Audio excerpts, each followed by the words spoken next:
Hello! Ako nga pala si Yvonne, ang tenderang vlogger ng QC.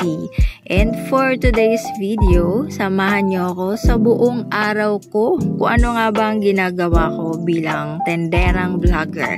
Patinda-tinda lang ba ako at pa-vlog-vlog? At ito na rin ang pinaka-aantay ng karamihan. Ang daming nag-request ng sari-sari store tour sa aking bagong tindahan bilang mini-mart, tindahan ni Yvonne.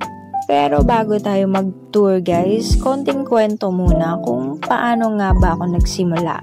Alam nyo ba, nag-start lang ako sa puhunan na 10,000 pesos.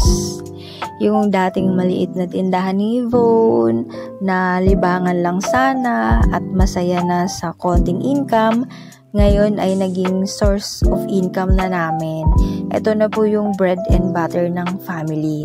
So, hindi lang ako basta tendera, mamili at mag-display. Kumbaga, ako yung CEO ng tindahan namin. Ako yung kailangan nakamonitor sa lahat.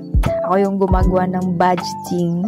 So, katulad niyan, sabay-sabay na dumating yung deliveries ng soft drinks, ng alak, ng groceries. So, kailangan sapat yung benta ko kahapon para ipamili ngayon. Tamang pag-budget lang. Kasi baka naman bumenta ko ng 10,000 pesos kahapon. Tapos yung delivery ko ngayon, naging 20,000.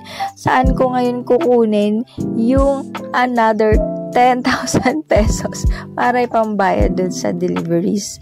So, kailangan kung ano lang yung mabenta, kung ano yung kailangan mo, kung ano yung naging out of stocks, yun lang yung bilhin mo.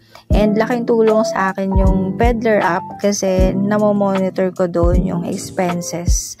Tapos, meron pa silang free use of POS. Doon kasi makikita mo kung ano yung malakas bumenta sa'yo kasi nakamonitor siya. Kung ano yung naging out of stock na. At kailangan, pag dumating na yung mga deliveries mo, display mo kaagad para makita mo kung kumpleto ba yung orders mo, wala bang pa-expired na, maayos ba lahat ng dumating. At syempre para makita ng mga customers na meron ka ng display.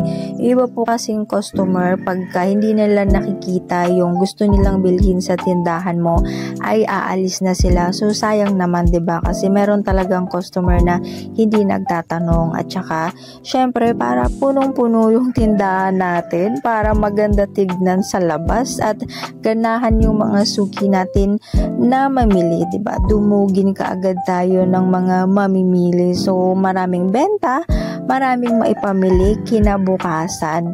Okay pa sa alright. Kaya kung ako sa inyo guys, mag-download na kayo ng Peddler app. Available po siya nationwide. Ibig sabihin, basta nasa Pilipinas ka, pwede kang magkaroon ng Peddler app. At pwede siyang i-download sa Google Play Store, App Store, at App Gallery. Huwag kalimutang i-enter ang aking gift code para meron kayong 100 black coins. Pwede rin siyang offline at online gamitin. At etong pinakamaganda, kahit walang ahente, pwede tayong makapag-top up at makapag-load.